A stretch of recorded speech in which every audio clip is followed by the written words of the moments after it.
What is up, everybody? Welcome back to the channel, and if you are new here, you picked the absolute perfect day to show up, because what just happened in Toronto Maple Leafs land has sent shockwaves through the entire NHL, and I am not even exaggerating when I say that. We are talking about a move that nobody saw coming at this scale, a move that has insiders scrambling, fans going absolutely ballistic, and rival general managers sitting in their offices right now rethinking everything they thought they knew about where this Toronto franchise is headed. So before we get into it, if you have been sleeping on this channel, smash that subscribe button right now because we cover Leafs Nation like nobody else does, and today is proof of that. Let's get into it. Alright, so let's set the scene. It is June 19th, 2026. The NHL world is gearing up for the unofficial start of free agency madness, and new Maple Leafs general manager John Chayka, a guy who has been on the job for what feels like 5 minutes, wakes up and decides today is the day he is going to send a message to the entire league. And not just any message. A loud, booming, unmistakable signal that the new era in Toronto is not going to be timid. It is not going to be careful. It is going to be aggressive, calculated, and built to win. The Toronto Maple Leafs have acquired defenseman Darren Raddysh from the Tampa Bay Lightning in a sign-and-trade deal, locking him up on an 8-year contract with an average annual value of $8.5 million, totaling $68 million. Let that sink in for a second. $68 million. 8 years. For a guy who, and this is the part that is making the hockey world's jaw drop, had never even earned $1 million in a single season before this deal. That is not a typo. That is not a joke. That is the reality of what just happened in Toronto.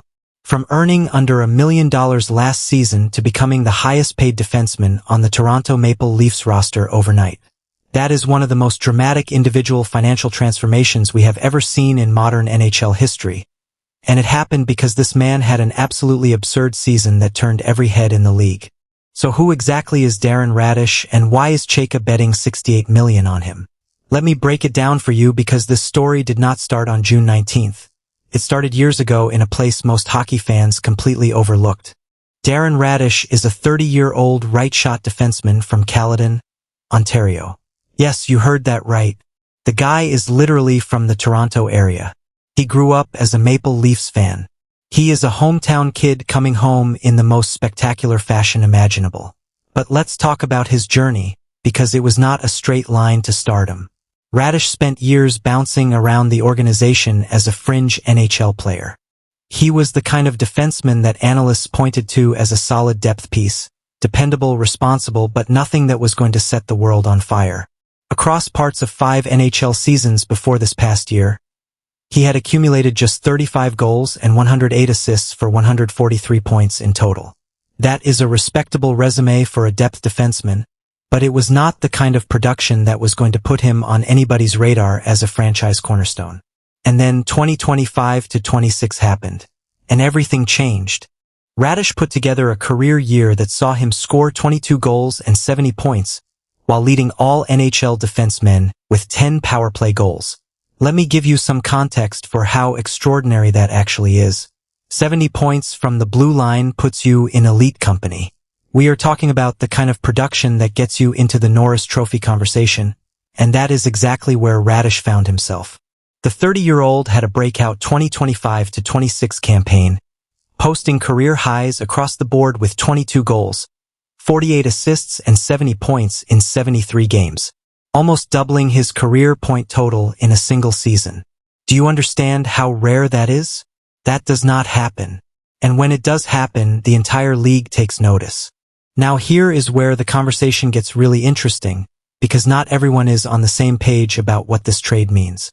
There are 2 very clear camps forming in the hockey analyst community, and I want to give both sides their fair shot because this is a genuinely complex situation. The believers, and there are plenty of them, point to the underlying data.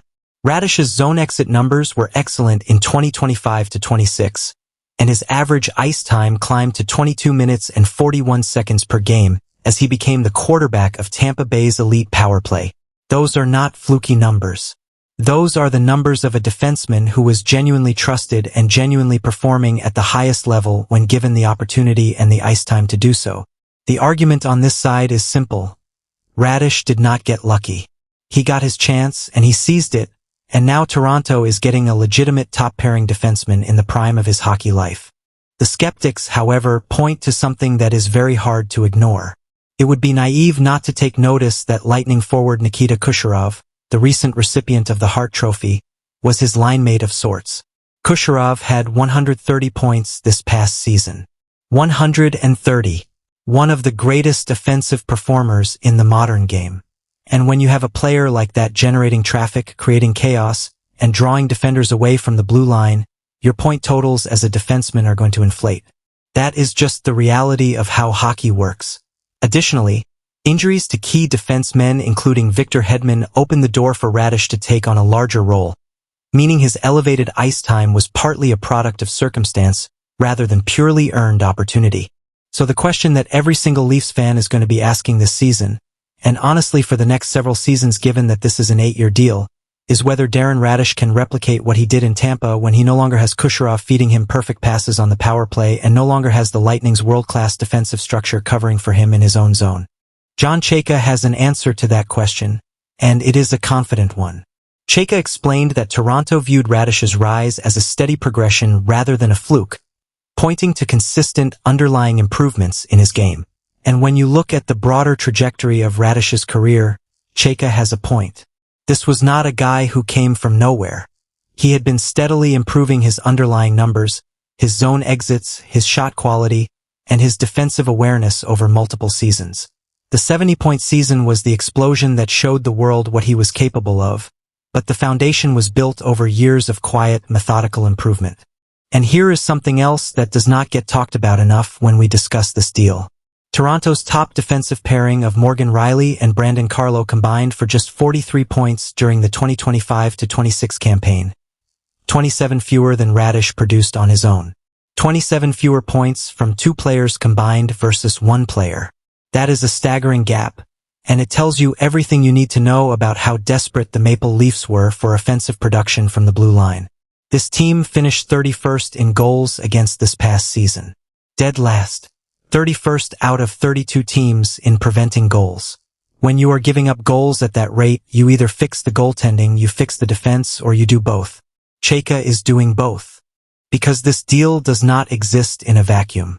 Let's zoom out and look at the full picture of what Chayka has built in what has been a genuinely breathtaking offseason of activity. The Maple Leafs' confirmed moves include acquiring Nick Paul and Darren Raddysh, trading Brandon Carlo, Joseph Woll, Simon Benoit, Samuel Ersson, and Nick Robertson, and adding Sergei Bobrovsky in free agency. Read that list again. Read it slowly. This franchise is not tinkering around the edges. This is a structural overhaul. The goaltending situation has been completely revamped.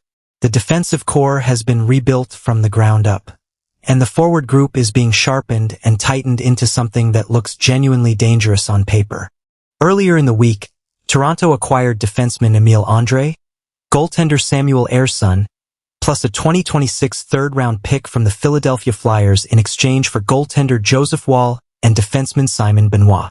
The key piece in that deal was Andrae, a mobile, skating defenseman who fits perfectly into the vision of new head coach Jim Hiller, who replaced the fired Craig Berube and brings with him a philosophy built around speed, skating, and fast puck movement out of the defensive zone.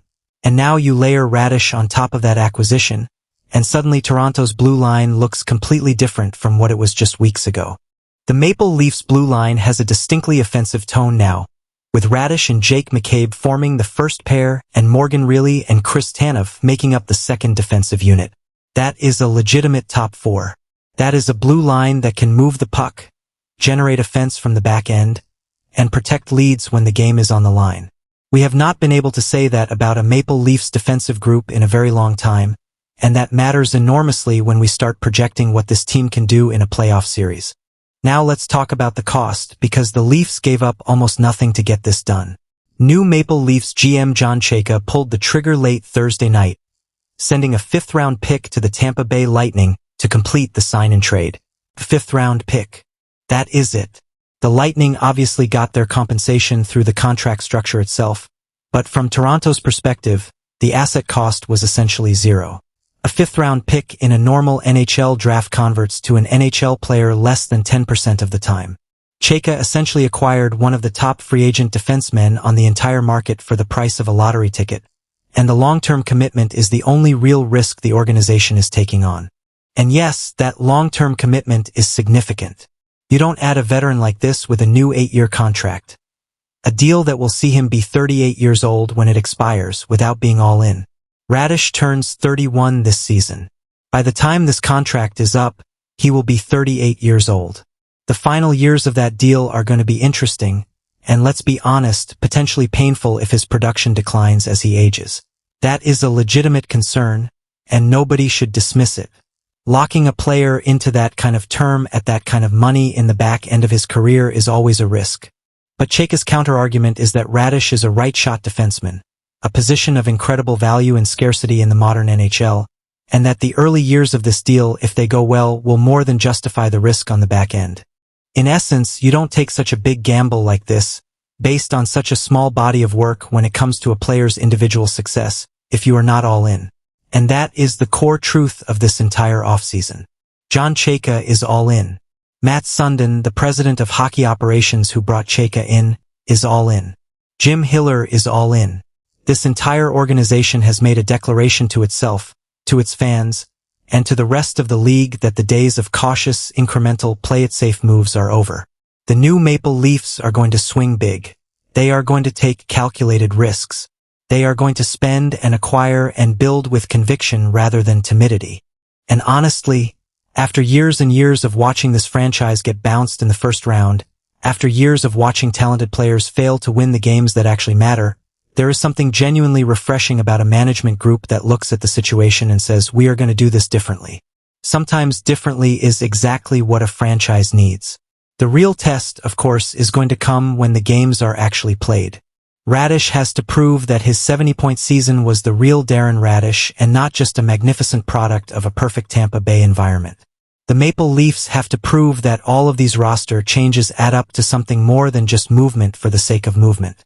Jim Hiller has to prove that his coaching philosophy and his ability to get the best out of this roster is equal to the task of surviving and advancing in the Eastern Conference playoffs, which is arguably the most competitive conference in professional hockey. But if you are a Leafs fan sitting at home watching all of this unfold, you have to feel something different today than you felt this time last year. You have to feel a spark, because the franchise is spending money. It is making bold decisions. It is going after players that other teams wanted.